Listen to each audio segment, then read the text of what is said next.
Tonight, just before 6, we embark on a new Center 16 exclusive, one that follows an investigation we launched in March to determine the true cause of a fatal crash. As you'll see, our story identified two key issues: alleged favoritism at the hands of a police officer and a gaping hole in Michigan state law that let it go undetected. Here now is News Center 16's Kevin Lewis with more on this. Kevin? Well, on the surface, the criminal investigation into the accident we're about to show you was thorough and complete. But it didn't take long for one family to recognize flaws just too obvious to ignore. Tonight, for the first time, we shared their cry for change in part one of our investigative series, Over the Limit and Above the Law. Hours of research have turned Phil and Sherry Slack's dining room, all the proofs right here in this box, into a do-it-yourself law office. We got majorly robbed by the system. A system that had been good to the self-professed average American family. and so from that perspective it was gut-wrenching for me. That was until March 30th of last year. It was a Wednesday afternoon when the Slack's 22-year-old son Grant finished his shift at Pratt Industries in Bridgman. During his first 10 months as a welder there, he'd made friends with a man named Daniel Fleck. For reasons still unknown, the two decided to kick back and enjoy a few beers late that night.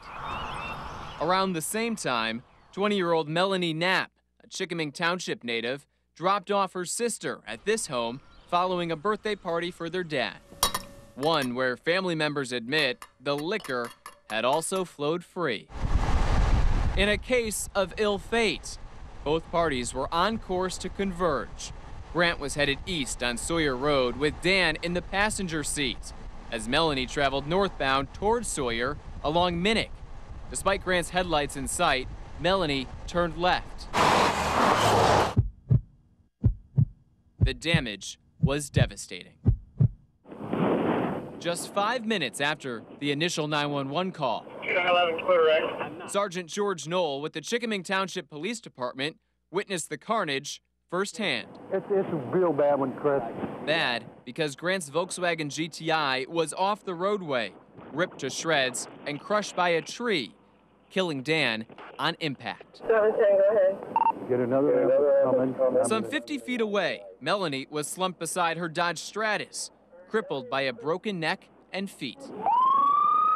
Paramedics transported Melanie to Bronson Hospital in Kalamazoo, while MedFlight airlifted Grant to Memorial in South Bend, where, like his friend Dan, he too wasn't expected to survive. When I went down and opened the door, it was a police officer, and he said that he had been in an accident. As the Slacks prepared to say goodbye, Everybody, I just want you to stand further back. There's going to be other units here coming. Sergeant Knoll and his team sought out to find a cause, with all fingers pointing toward Melanie. I saw it. She looked glassy-eyed, and the family had just came from dinner.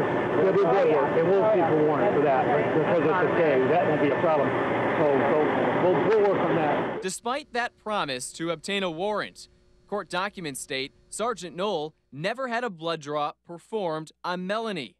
Consequently, she was never charged, leaving Grant Slack to carry all the weight, 15 years worth, in a state penitentiary. No, I don't think he should be exempt. I think he should be punished, but I think they punished him harshly. And arguably for two people. And arguably for two people. When one gets off and there's so much wrong, there's no way you can fight that. A fight we take one step further tomorrow night, just before 6. You know, quite possibly the most stunning part to this story, police performed a blood draw on Dan Fleck, even though he was dead, but still chose against testing Melanie. Slacks say despite a platter of probable cause here, we'll never know if Melanie Knapp was intoxicated that night. They say that is an injustice to all parties involved. Mel. Okay, Kevin, in the state of Indiana, police officers are required to test all drivers in fatal crashes. Is it different in Michigan? It is different. In Michigan, it rests solely with the investigating officer, but as we saw in this case tonight, that procedure definitely has its pitfalls. Now, tomorrow night, not only are we going to show you why some are accusing Sergeant Knoll of perjury in a court, but also introduce you to new legislation currently being drafted right now If passed, it would mandate that in all fatal accidents in Michigan, the drivers of both cars tested for not only drugs, but also alcohol. Yeah, it certainly seems to make sense. Yeah, it does. All right, Kevin, thanks a lot. And Mike will have a final check of the forecast after the break. Stay with us.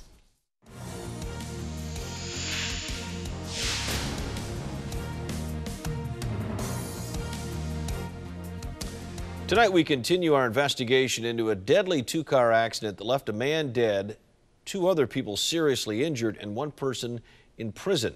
But some say police didn't treat both drivers equally.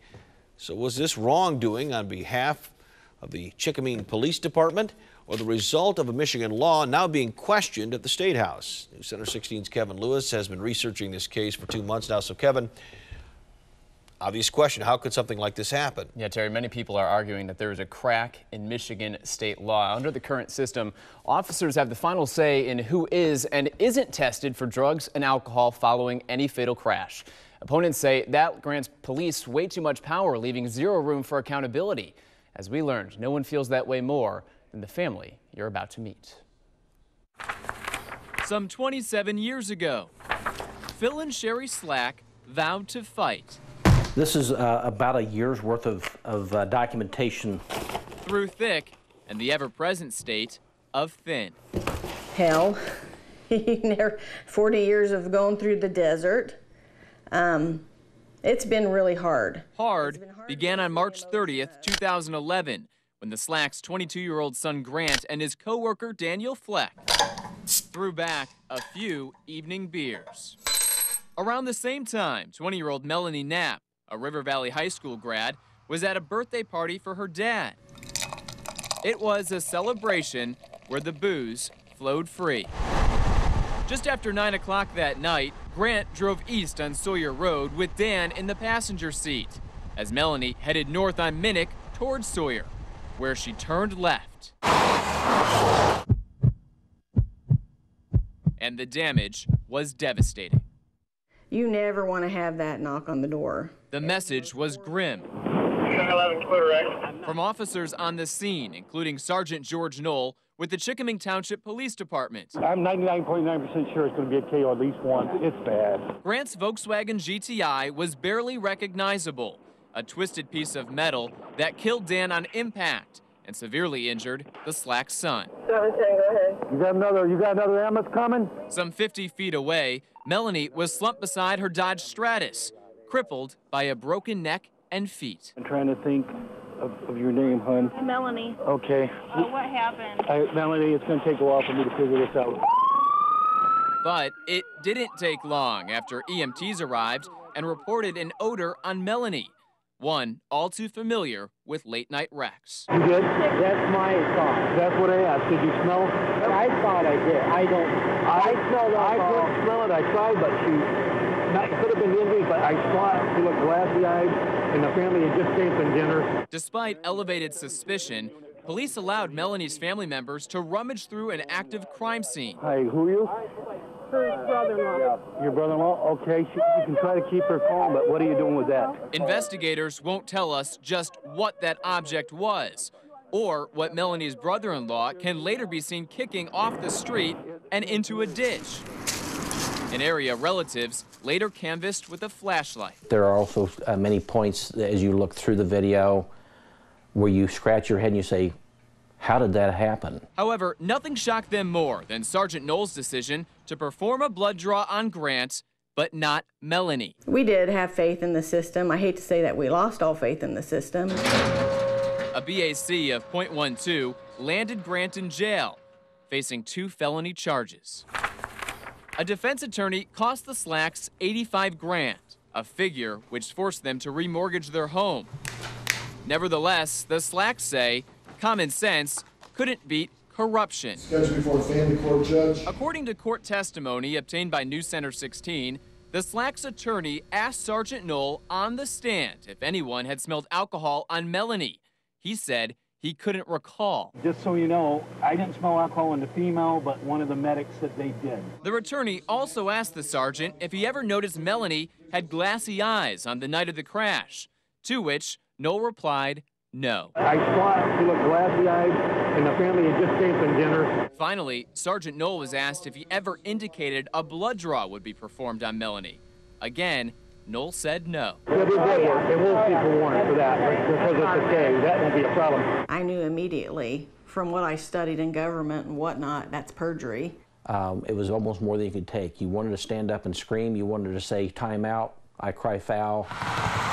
News Center 16 tried contacting Sergeant Knoll and the Chikaming Township Police Department. Both refused to comment.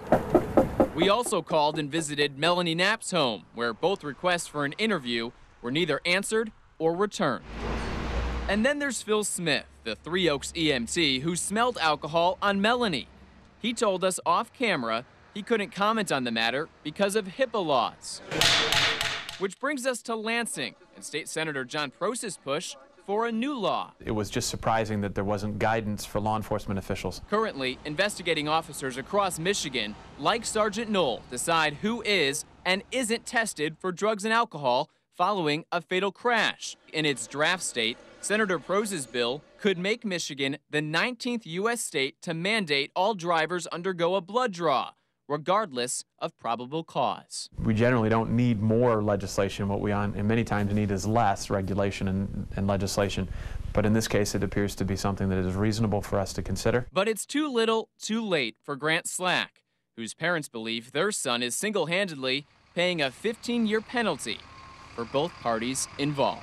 Was he wrong for being out that night, exceeding the speed limit, and driving with the influence of alcohol? Yes. Did he cause the accident? Was he the sole responsible party? No. It is worth noting Beth Matthew, the mother of Dan Fleck, says she too is appalled with the way this investigation was handled. That being said, the Berrien County Prosecutor's Office says there simply was not enough probable cause to test Melanie Knapp. You can read their entire statement by viewing our web story at WNDU.com. So, Kevin, has the mandatory testing law been successful in the states that use it? I have talked to a number of law enforcement officers here in the state of Indiana. Every single one of them says it just brings that added clarity to these crime scenes, these fatal accident scenes where there is so much chaos. Senator Prose says if you're in favor of this bill that he wants to become a law, contact your state representatives, your state senators, express your support. Yeah, it would just make sense to test everybody. It really would. All right, Kevin, thanks a lot. And coming up, we'll have another check of the weather right after this.